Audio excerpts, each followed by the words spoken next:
impeachment complaint filed against Vice Pabiling President tak-ong Sara ang mga C. kongresista Duterte. nga mipaluyo, lakip na ang mga wala mipirma sa pagpa-impeach kang Vice Presidente Sara Duterte. Dinhi sa Sugbo, siyam kasugboanong kongresista ang mipirma pag-uyon sa maong lakang sa ubos balay balauranan. Nalakip sila sa 215 gikan sa 316 ka mga House Representative nga misuporta sa impeachment complaint batok kan Duterte.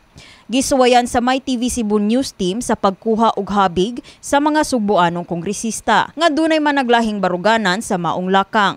Apan sagad nila wala mitubag sa atong mensahe. Samtang duna sa gipili nga dili na lang mo komento sa isyu. Apan ang mayor sa lungsod sa Dumanhog, Gungun Hika, wala magpanuko sa pagdepensa sa ilang kongresista sa 7 distrito. Sa iyang Facebook post, giawhag niya ang katauhan sa Sugbo sa paghiusa, ilabi na kung sakto ang pagdumala sa usa ka kongresista sa iyang gisakupan.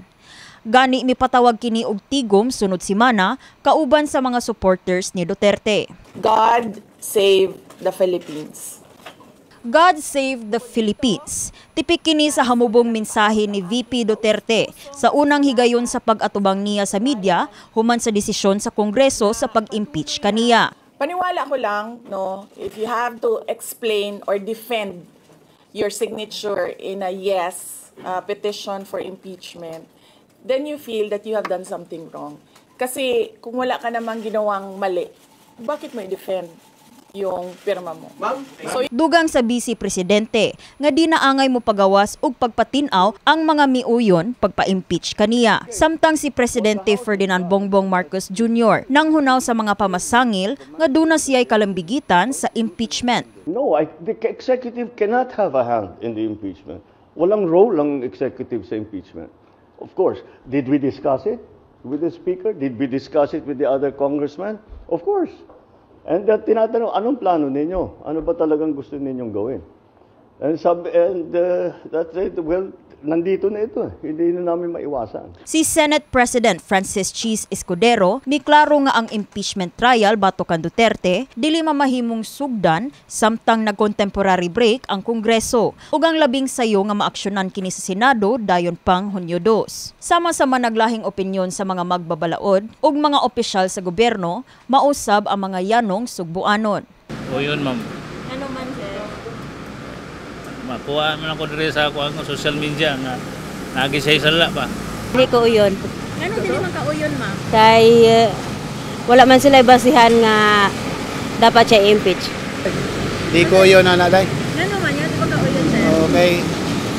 Kalit man na sila pamirma ng uban nga dugay naman ta nang kuha niya karon na sila nga kuha niya doon na noon pirma noon sila daghan kayo.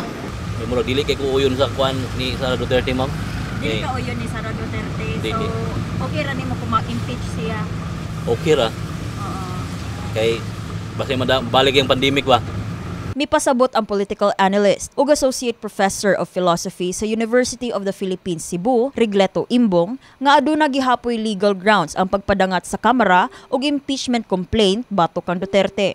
Yeah, of course, sa pag-file og impeachment complaints, gisiguro man gid na sa mga nag-file nga nagin na siya legal grounds. In fact, mga higante sa disiplina sa law ang pipila ka mga nagsuporta sa isgutanan sa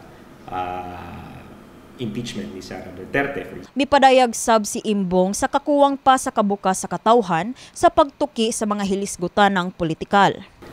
Managlahi gid ang diskurso sa publiko, sa katawhan. Makita na to especially sa kanang social media. Makita nato dinhi kung unsa ka personality based paghihapon ang ato ang politika, no? Nagpolitika ato asiyang gi-identify as kanang ato ang allegiance mismo sa mga tao nga ato ang gipili instead of sa ilahang mga plataporma or programa nga ilahang gibarugan.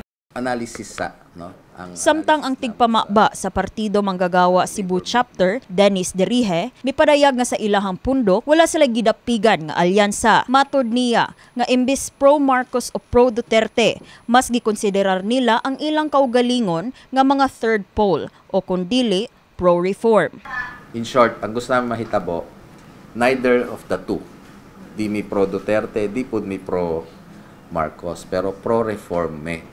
Nga ganahan me nga kining whole process, the impeachment, the budget, the questionable national budget. Kasi duha man jud among itutukan, issue impeachment at issue on the other hand yung issue ni BBM.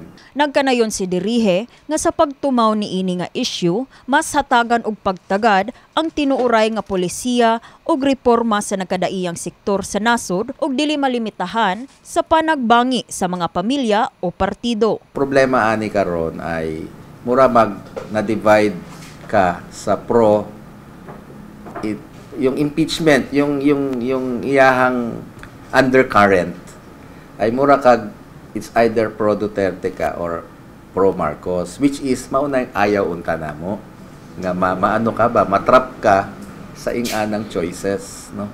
Ang gusto unta namo palalumon pa nganong nahitabo ba ni? Kini si Eliza May Piñaranda, alang sa My TV, Cebu.